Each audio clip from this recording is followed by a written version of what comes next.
Hello dear friends, this is Dr. Diptesh Patel and I will be teaching you Advanced Internal Combustion Engine. In this session, we are going to get introductions of the subjects. So we are going to study the outlines. These are the outlines of the subjects that start with the syllabus. Then what are the books that you should refer, then what could be the course outcome like after learning these subjects, and what are the basically applications and importance of the advanced internal combustion engine. So these are the various things that we are going to see. So let's start with the syllabus. The first thing that we are going to see is the uh, engine design and operating parameters. That would be covered in first chapter, in which we are going to study the basic introductions of the subjects, in which we are going to study various types of the engine such as the 4-stroke engine, 2-stroke engine. Then we are also going to study the petrol, diesel and dual cycle engines, and what are the different basic parameters which would be covered in the rest of the syllabus that would be studied in the first chapter. Then second one is about the reactive systems. So here we are going to study the overall reactions that takes place inside the combustion chamber. How does that takes place? What are the different factors that affects the reactions? Then the calorific value, lower calorific value, higher calorific value, and all those different things that we are going to be study in chapter number 2. Then third one is ideal models of engine cycle. Basically we have to work on the auto cycle, diesel cycle or dual cycles in these subjects. Here we are going to see the actual engine cycles, then ideal engine cycles. We are also going to compare what are the difference between the ideal one and the actual one, what are the losses that takes place in the engines and that makes it less effective as compared to the ideal model. So that would be covered in chapter number 3. Then fourth one is about the gas exchange process. Basically in gas exchange process we are going to see both the inlet manifold and the outlet manifold. So here we are going to see how does the airflow takes place from atmosphere to the combustion chamber, how does the mixing of air and fuel takes place, and then after the combustion whatever the residual gases are generated, how does those gases left the combustion chamber to the atmosphere. We are also going to learn the few terms such as scavenging, then the supercharging as well, because like the turbocharger that utilize the the energy which contains in the gases and that enhance the overall performance of the engine. So that all would be covered in chapter number 4.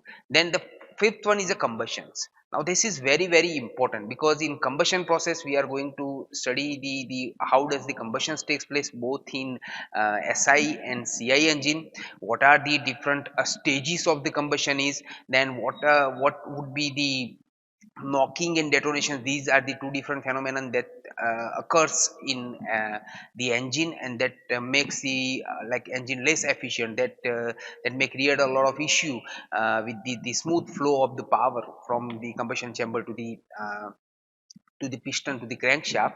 And so we are going to see how does the detonation or knocking takes place, what are the different factors that play an important role, and how could you eliminate these factors. So the fifth one is about the combustion. Then sixth one is about the emission from IC engine and its control. So since we know that there are a lot of different the unwanted gases which generated during the combustion process, and these gases would be emitted into the atmosphere, so that definitely affect the overall ecological system of the universe, and therefore it is inevitable to use the such kind of devices which reduces these emission as low as possible. So here we are going to see what are the different emissions that takes place that occurs from the IC engine, and how could those emissions controlled or reduced before it emit into the atmosphere. Also here we are going to see a lot of Indian standards in that control the emissions of the gases that takes place from the IC engine. Then seventh one is about the alternate fuels for the IC engine. Since we know that the scarcity of the fossil fuels, and that the overall availability of the fossil fuels is reducing, and overall cost of these fossil fuels also increasing day by day. So it is very important to look for the other option as well. So here we are going to see a lot of different alternative fuels for the IC engine, such as CNG, LPG, then hydrogen, ammonia, alcohol, vegetable oils, biodiesels. These are the different alternative fuels that can be used instead of the conventional fuels, such as petrol or diesels.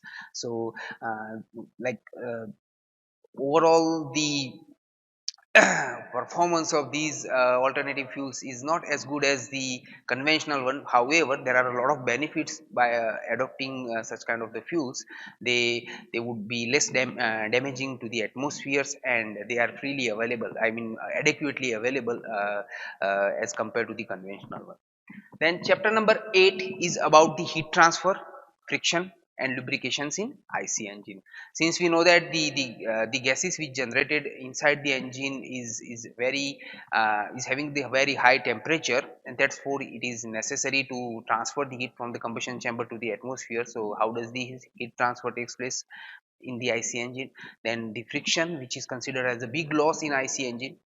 So what is the friction, and how does that frictions affect the overall performance of the engine, and how could you eliminate these frictions?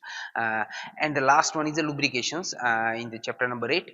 Here we are going to study what are the different lubrications system that is been used in IC engines, and what are the important parameters of the lubricants that need to be taken into the considerations before it using into the IC engine.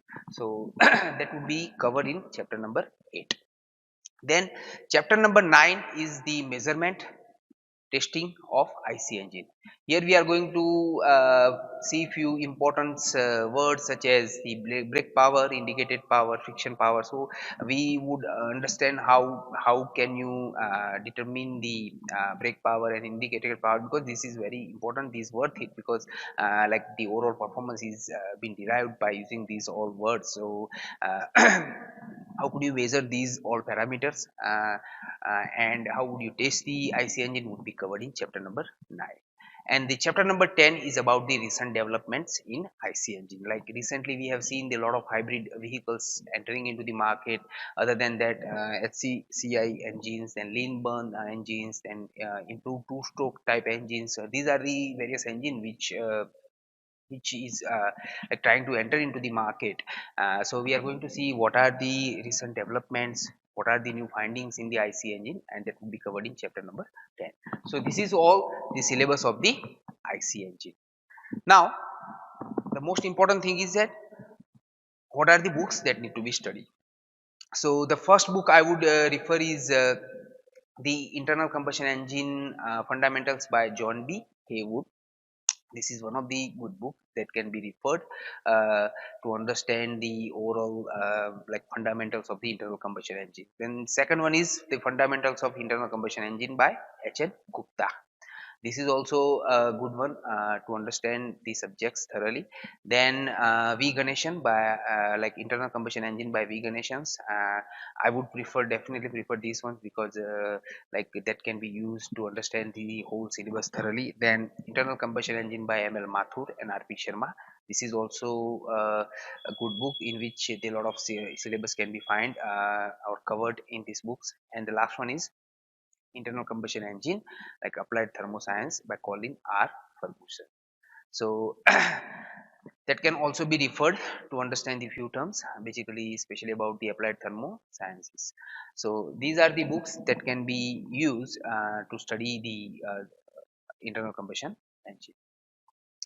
Then what could be the course outcome? What could you achieve if you learn this, or if you complete this subject successfully? Then there are what could be the next stage after learning these subjects? So the first outcome would be you'll be able to understand the operating characteristics of the IC engine.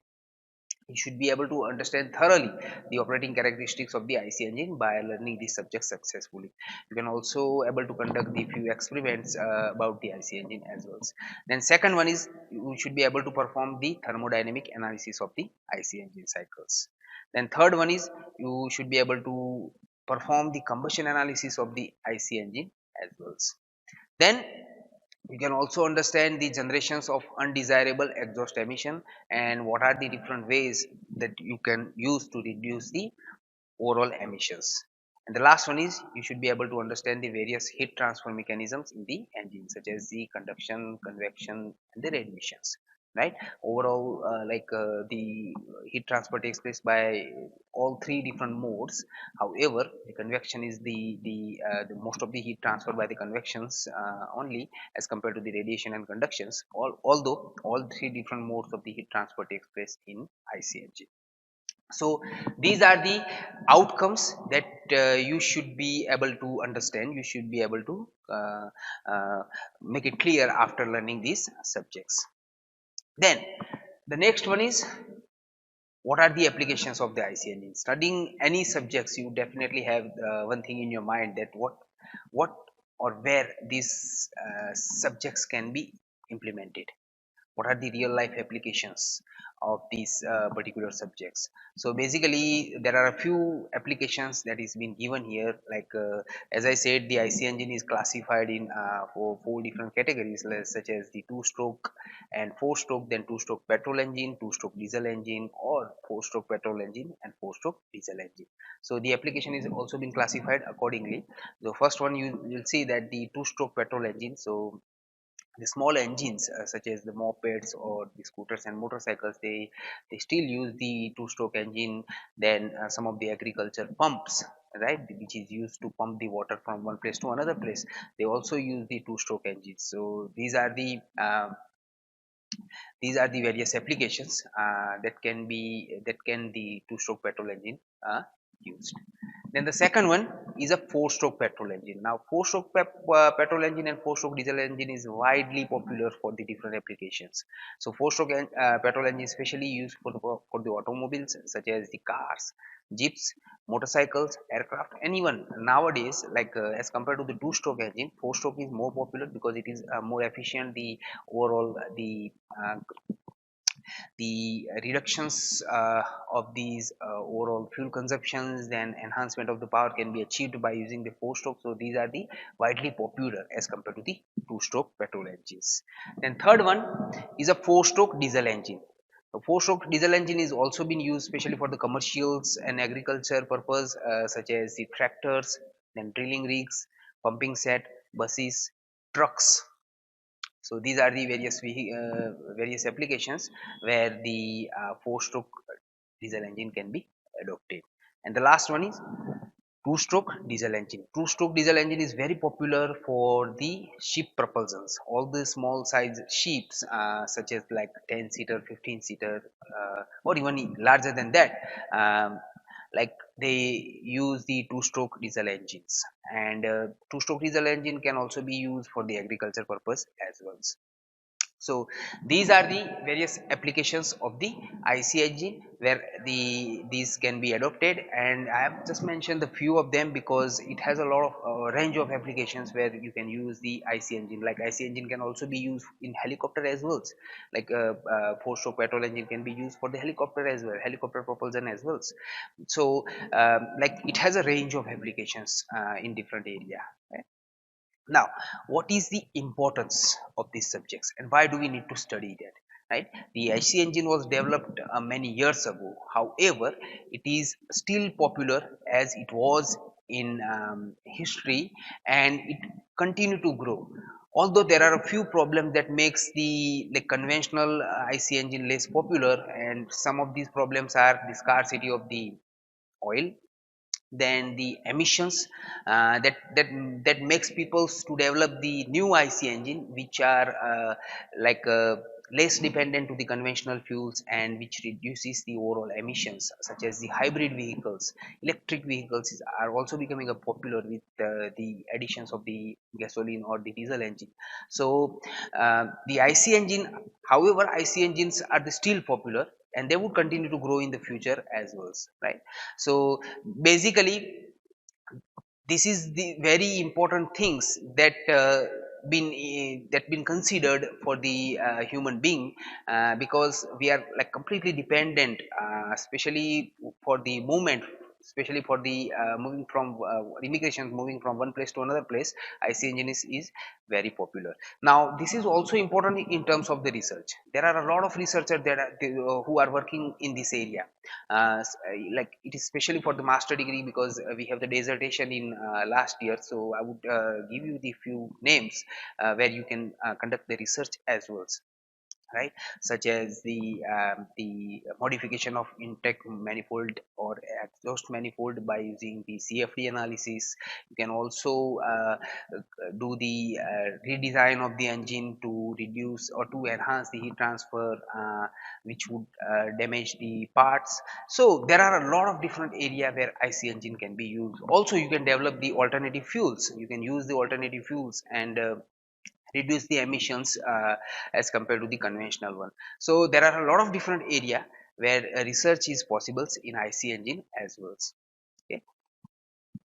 So yeah, this is all at the moment. This was the introductions of the advanced internal combustion engine. If you have any doubt, you can write down in the comment box. Thank you very much.